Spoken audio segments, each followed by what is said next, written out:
Good morning and welcome to BloombergQuint, India's first digital live streaming business news service. I'm Neeraj Shah and you're watching Indian Open. Let's go straight to the headlines. The Supreme Court rejects telecom companies' review petition in the adjusted gross revenues case. They are liable to pay the government over 1 lakh crores by January 23rd, 2020. Reliance Jio lost active subscribers in November for the first time since its began operations 3 years ago, while Airtel added subscribers for a second month. The Securities and Exchange Board of India has exonerated officials of the National Stock Exchange accused of using an unauthorized vendor to lay dark fiber used in high-frequency trading. The Reserve Bank of India will conduct simultaneous purchase and sale of government bonds worth 10,000 crores for the fourth time. The special open market operations dubbed Operation Twist will be held on the 23rd of January. And in results, Reliance Industries, Tata Consultancy Services and HCL Technologies will report the December quarter earnings today. Okay, let's take a look at the trade setup for the day. Firstly, the world markets and how they shaped up a day after the big deal signing was done. Well, some more upsides for the US markets, and that the fact that after a bit of a pause, there has been a resumption of an uptick and lots of clarities coming around. It's very difficult to put a complete handle on what would eventually happen, but for now, the markets are moving up in tandem, and that is leading to the Asian screen also having a bit of green on the screen. The SGX Nifty showing a more subdued start, but aside of maybe some PSU banks, there's nothing that could, or maybe a couple of telcos which are not heavyweights any which ways, there's nothing much that could really take the index lower. So I suspect that this start may not necessarily be the correct indication of what will happen in the Indian markets today. My guess is that we'll actually have a start which is well and truly in the green, but let's wait and watch. For now, the SGX is indicating a start which is flattish in trade. What happened in trade yesterday? Well, it was an interesting day of trade simply because it was yet another day when the broader markets outperformed the mid caps, the large cap indices. And as far as flows go, we've now spoken about this a number of times that flows as of now are not quite impacting the mood in the markets because it's the HNI and the retail activity which has taken center stage and is keeping the markets alive. So you may have the headline indices looking flattish to marginally lower, but the broader markets, a bunch of stocks which are moving around, and that's where the activity, the center or the epicenter of the activity lies right now. So yes, flows are important to monitor. I doubt that flows will have that material an impact on what the sentiment is currently. What happens today though is a very important question, and there are 2 or 3 things that you need to monitor first. I don't know how the yields will shape up because of the Operation Twist, so that is part 1. Part 2 is the kind of numbers that come out, and I know that everybody's eyes are on the 3 headline numbers, which is RIL, TCS and HCL Tech. But mind you, all 3 come out post-market hours. Nearly 28% of the index weightage, because there is HDFC Bank coming out tomorrow, comes out post-market hours today, before market hours Monday. So these results won't move the needle too much. What could move around the needle a little bit? Maybe you would have an eye out on Blue Dart or L&T Finance, L&T Technologies or ICICI Lombard. These are very interesting set of numbers that at the broader end of the spectrum, which the market would be watching out for. So do watch for those, and do watch out for result reactions today on open. We have yet another mid-cap company wherein there is reason to smile and a reason to ponder over the numbers. Cyient, they came out with the numbers. Say the management has said that the recovery in the communications vertical is fairly encouraging for them. The numbers looked okay too because the PAT had a big beat on forex gains. The management expects EBIT margins uptick in FY21, and yesterday I think we had Mindtree, yesterday or day before, Mindtree saying the same thing. You've seen what the reaction on that stock has been. Interesting to see what Cyient does in the session today. Rallis, fabulous performance on the reported basis because revenues are up 27%, yes, but net profit up 2.7 times, EBITDA up about 2 times. The growth was led by a strong performance in the domestic business. My guess is that the market should hail these numbers, good set of numbers, solid set of numbers. There's an EBITDA uptick which was quite strong, so you might actually have Rallis showing a bit of a reaction in the session today. Yet another cable company which has come out with a good set of numbers. We've seen what happened to GTPL and DEN Networks after the numbers. Stocks reacted. This one also reacted in part then, but I think the numbers have come out now and there's a net profit that Hathway Cable is posted versus a net loss of 57 crores due to higher other income, but there's a reported number nevertheless. And margins have moved higher due to lower pay channel costs as well. So that's the other one that you need to remember. And Dishman Carbogen, it's been a stock in focus for a number of reasons. Now the board has approved the share buyback of the maximum about 48 lakh shares, which is about 2.97% at 150. It's the management's attempt to try and make the market believe of the confidence that the company has in the fundamentals of the business. Let's see if the stock reacts. Last but not the least, and I'll just spend a minute or two here because this is arguably the most important piece of news. We were expecting this yesterday. A lot of people will say we anyways knew that this is how it would turn out to be. But Bharti Airtel and Vodafone Idea, because Supreme Court has rejected the telco's review petition on the AGR case. So both of these stocks would be firmly in focus. The AGR dues have to be paid by January 23rd. Yesterday we heard stories about how the Tata Group is anyways readying that war chest of 14,000 crores that they have to. So this will be an interesting one. Both companies, which is Bharti and Vodafone, are evaluating further options. Bharti evaluating filing a curative petition.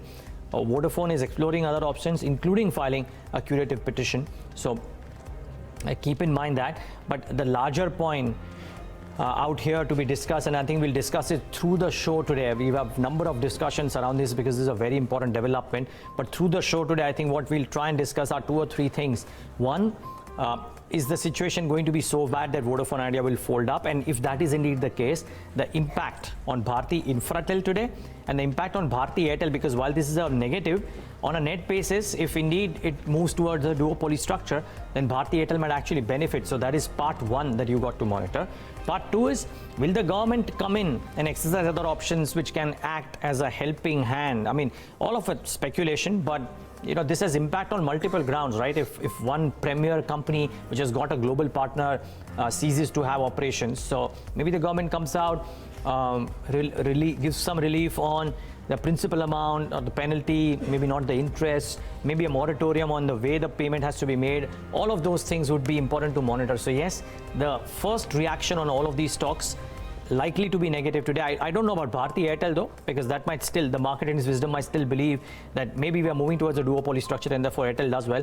My guess is that Vodafone should react negatively. My guess is that Bharti Infratel could react negatively as well. So do watch out for all of these names. Lastly, I don't quite have a handle as of now or have a thought on what would happen to some of the others and what, the companies on which the TRA had placed some demands and all of those companies had refuted. GAIL, for example. I don't know what happens there, but the principal focus would be on Airtel, Infratel, Vodafone Idea, to an extent Reliance Industries. So do watch out for these names. There's a second order effect on banks as well. But that's a long shot, so we'll discuss that during the course of the show. Watch out for the telcos, the most important set of companies on start today. Well, let's tell you what's lined up on First Word today. We've spoken enough about the telecom operators, and we will do that during the course of the day. We'll speak about Reliance Industries, which is expected to post the highest Ebitda growth in 6 quarters. Somit will bring us those estimates. From the technology space, TCS and HCL Technologies will report numbers. Agam will tell us what is expected. Risk is what you don't see, according to Morgan Housel. I'll take you through how he perceives risk and what investors can do. India's biggest company by market capitalization, Reliance Industries, will report numbers today. The core business is expected to post the highest EBITDA growth in 6 quarters. Somit Sarkar is standing by with what the market is pricing in. Somit, good morning. What is anticipated from Reliance Industries? Good morning, Neeraj. If you see the headline numbers for Reliance Industries on a standalone basis compared to last quarter, the revenues are expected to be higher by nearly 6.5%.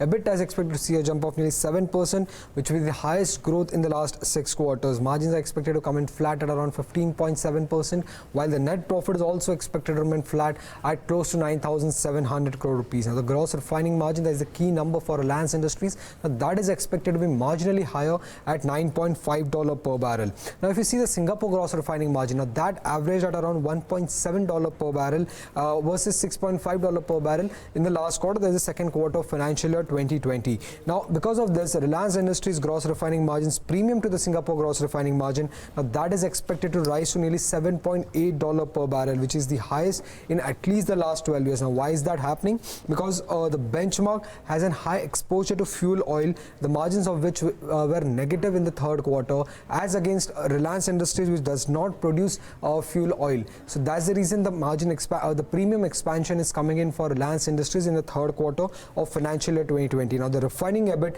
is expected to be higher because of this higher gross refining margin and a higher throughput in the third quarter. Now throughput is expected to be higher compared to last quarter because in the last quarter there was a plant shutdown. Now the petrochemical EBIT on the other hand would see a significant pressure on its earnings before interest and tax, and that is because of a sharp decline in the product spreads. In fact, according to analysts, the key product spreads are near or below industry cash cost, that is below break-even levels currently. However, some of these negatives will be offset by cheaper US ethane cost and higher volumes in the third quarter of financial year 2020. On the consolidated side, if you see, the retail EBIT is expected to rise Q on Q, driven by higher contribution coming in from the high margin core segments, and the consolidated earnings and EBITDA overall, if you see, is expected to increase on the back of this higher refining, retail and the telecom segments of Reliance Industries. Now the key things to watch out for from Reliance Industries earnings would be the GRM outlook ahead of the IMO with the IMO regulation coming in, updates on commissioning of the petcoke gasifiers, clarity on InvIT valuations of Jio fiber asset, any update on the capital expenditure plan and the debt reduction plans of the company, and any clarity on the startup of gas fields, and any commentary on the telecom subscriber net addition post the tariff hike would be important to watch out for from Reliance Industries earnings today. Okay, the leaps and bounds made by Reliance Jio has become the most awaited part in Reliance earnings of late. What are analysts pricing in for Jio, Somit? Well, on a standalone basis compared to last quarter, Reliance Jio's revenues are expected to be higher by nearly 11%.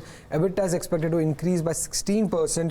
Margins are expected to come in higher at 43.6%, while the net profit is expected to see a jump of nearly 43% to close to 1,400 crore rupees. Now, the average revenue per user, that is a key number for Reliance Jio, that is expected to rise by nearly 3.3% to close to 124 rupees. Now, this is the first time since it started reporting its numbers, that is, ARPU is expected to rise compared to last quarter. Now, the EBITDA will increase on the back of subscriber addition, tariff hikes and the IUC charges that the company introduced in from October 10th. Along with that, if you see the subscriber base, now that for Jio is expected to be around 37.7 crore at the end of December ended quarter. There's a net addition of nearly 2.2 crore subscribers that the analysts are expecting. Now, since the new tariff hike was applicable only for prepaid customers whose validity ends in December 2019, the ARPU growth is expected to be a tad lower than the actual quantum of tariff hike. So the full impact of this tariff hike will be visible in the fourth quarter of financial year 2020 and in the first quarter of financial year 2021.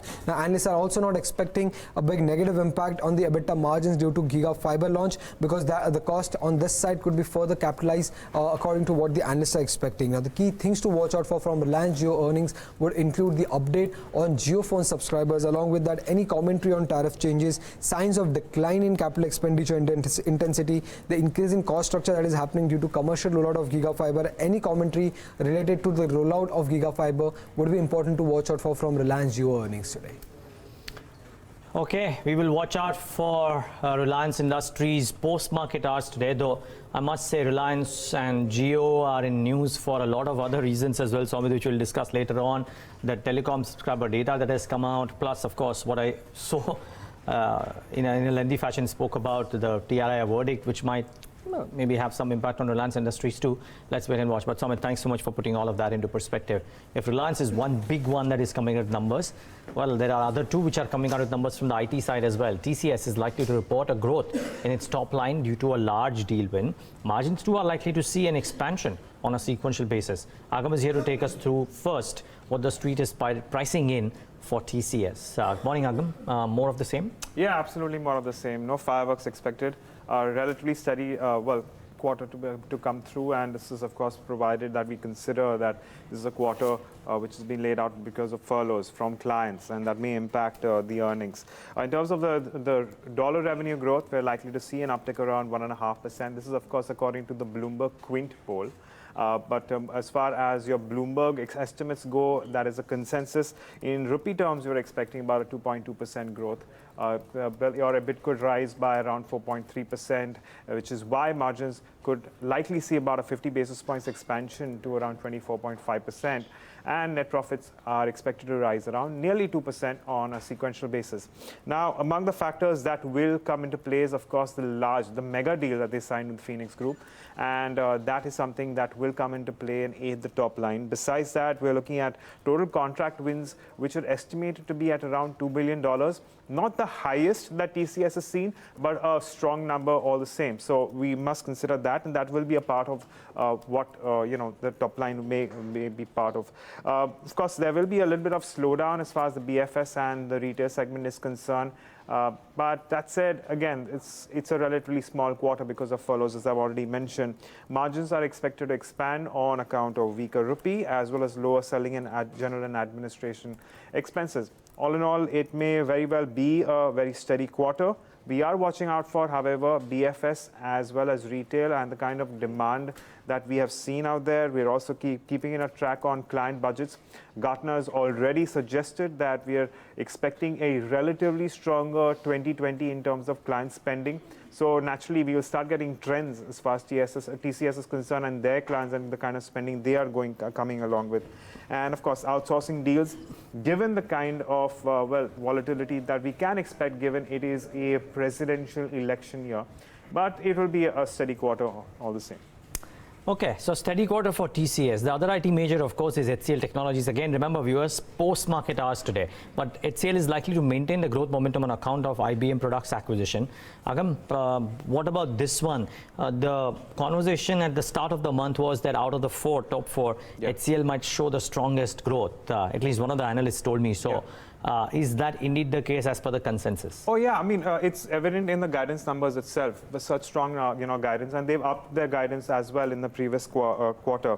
So well, in terms of expectations, again, in rupee terms, likely to see a 2.6% uptick, revenue growth likely to see about 3.6% growth, and these are relatively smaller growth numbers as compared to what we have been used to. But again, this is a seasonably smaller quarter, and we are likely to see a little bit of contraction in EBIT margins, but well, on the whole, of course, net profits are likely to rise around 4%. Let's talk about the factors here. Of course, there will be the benefit of IBM products. There will be a lot of synergies. We are watching out for the kind of client onboarding that comes through, as well as the cross-selling that happens and the kind of advantages that comes along with, considering IBM products are now fully on the books. And moving on, of course, there could be a small decline in margins on account of residual wage hikes. And of course, cross-currency tailwinds could partially aid margins. We're also expecting operational efficiencies to drive and further counter that fall in margins. A 50 basis points contraction in margins is what we're expecting, but that may not be the case. Let's wait and watch how things pan out. There are a lot of investments which are going into the acquisition. But the guidance is perhaps a little more important right now, because last quarter, they hiked their guidance from 14 to 16%. To now 15 to 17%, and now there is conjecture that the lower end of the guidance could be hiked to as much as 16 to 17%. Of course, by now 3 quarters will be done, so we will clearly have an idea what the company can do in the 4th quarter based on their pipeline already. EBITDA margins, or rather EBIT margins, are expected to remain around 18.5 to 19.5%, and of course we're likely to see an organic growth of around 7 to 9%. So we'll be watching out for some of these cues as well. But yeah, it's supposed to be a steady quarter for HCL Tech as well. Yeah, I think the issue that happens with this one, Agam, is that people keep on saying that, oh, even if you're making growth through acquisitions, the organic growth is still lower, and therefore why give it higher multiples? And there is an equal number of people who say, how does it matter how it's happening as long as they are managing the deals well? Correct. And the actual top line number is good? Yeah, earnings per share is what matters to a lot of people, and if your revenue is higher, that means a higher earnings per share. And so we do have a lot of analysts right now who are very bullish on HCL Technologies. It's just so that HCL Tech has not yet moved and caught up with some of its peers in terms of valuation. Yeah, it's just been such a long time that HCL Tech delivers growth a number of years, but somehow does not get the valuations. But Agam, thanks so much for putting that into perspective. Remember, viewers, I repeat that all three, the numbers that we discussed, Reliance, TCS and HCL Tech, important in their own right, come out with numbers post-market hours today. So you've got to keep that at the back of your mind. Read more about them, about what the numbers could look like on our website, BloombergQuint.com. It's an important set of numbers that you got to keep in mind. Okay, the last piece is a bit of an informative piece. I follow Morgan Housel on Twitter, as I'm sure a lot of others do as well. And he wrote a very interesting piece 3 days ago, which I thought was pertinent to just bring as we wrap up First Word today. His centerpiece of the thing that is written is that developments that you do not see coming are the biggest risks to market. For him, Morgan Housel, risk is what you don't see. And let me just walk across and try and tell you some key excerpts out of the note that he has written. So, biggest economic risk is what no one is talking about. Now, why does he say this? Because he draws a parallel to what the last 2 or 3 years have been like in terms of assumptions that the market has had. And this is predominantly for the US markets, but you could argue that it could be holding true for the world as well. And I'll draw the India parallel out here too. Firstly, in 2018, the biggest risks that were cited were interest rate hikes and trade war, right? They didn't quite move the needle on the market. 2019, the big risks that were cited, again, trade war and the impeachment of Donald Trump. And we've seen what the markets have done in 2019.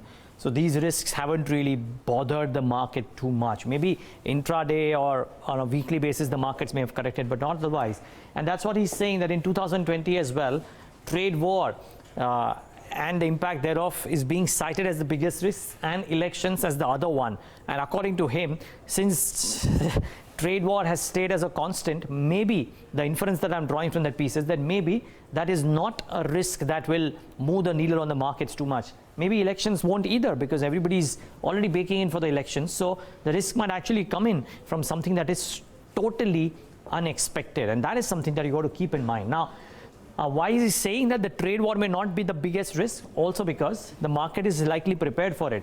He says in his note that that Google News cites 8.4 million mentions of trade war in recent years. That's the quantum of research and understanding that has gone into trade war, or the reading that has got into trade war. And therefore, people might be worried, won't be surprised in the eventuality of the trade war not going as per what the risk-averse investor would want to, and therefore Morgan Housel believes that this might not be a big deal. Now, and he cited a few instances in the past years wherein what has spooked the market is something that wasn't quite on top of the mind of the market. So the Lehman Brothers' inability to find a buyer was largely the bigger thing that led to the fall in 2008. 9/11, completely unexpected, led to a crash and completely unanticipated.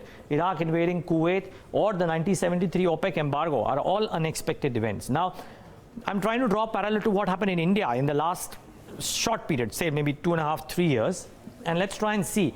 So what happened? I mean, to all of these times when the markets came off, they came off because of unexpected events. Demonetization, nobody had a clue, and that brought the markets down.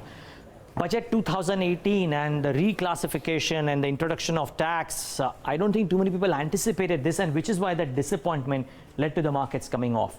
RNFS was, nobody knew about RNFS, frankly. It was a completely unexpected thing, and that brought the markets down. Similarly, Budget 2019, why everybody was rejoicing after the NDA was voted back to par, the budget came as a bit of a surprise, the bolt from the blue with regards to certain components, including the FPI surcharge, and that led to the markets coming off as well. So even in India, the last small corrections that have all happened, or a meaningful correction that has happened, have all happened because of unexpected events. And therefore, I'm taking it back to Morgan's note for two things that he believes people can keep in mind or practice in order to be better prepared. And yeah, be prepared is the first thing. He's saying think of risk the way California thinks of earthquakes. Just be prepared, believing that this could happen at any point of time, and take a wide berth. By this, he means that if you believe that a risk could bring about a 20% drawdown, you should prepare your portfolio for a 40% drawdown so that it doesn't impact your day-to-day livelihood. So that's something that stood out for me as well. Both of these points about how to prepare yourself for risk and the fact that the risk is something that you are not completely prepared for. A pretty interesting piece, and thought I should bring it to you here. Well, Well, that's all that we have on First Word today, though. But lots more lined up on Indian Open today. We'll, of course, talk about telecom in a big way. So that is something that you have to monitor. We'll deep dive into what this could do for companies. So Rajiv Sharma is Head of Research at SBI Cap Security. Will join us on the show. And, of course, we'll talk about this in greater detail with two other experts as well a bit later on. Nitin Soni of Fitch Ratings, and more importantly, Sanjay Kapoor, industry expert, ex-CEO of Bharti Airtel, will weigh in on what happens next for the telcos. We also tell you what the latest TRAI subscriber data indicates. All of this in just a bit. Stay tuned to BloombergQuint Live.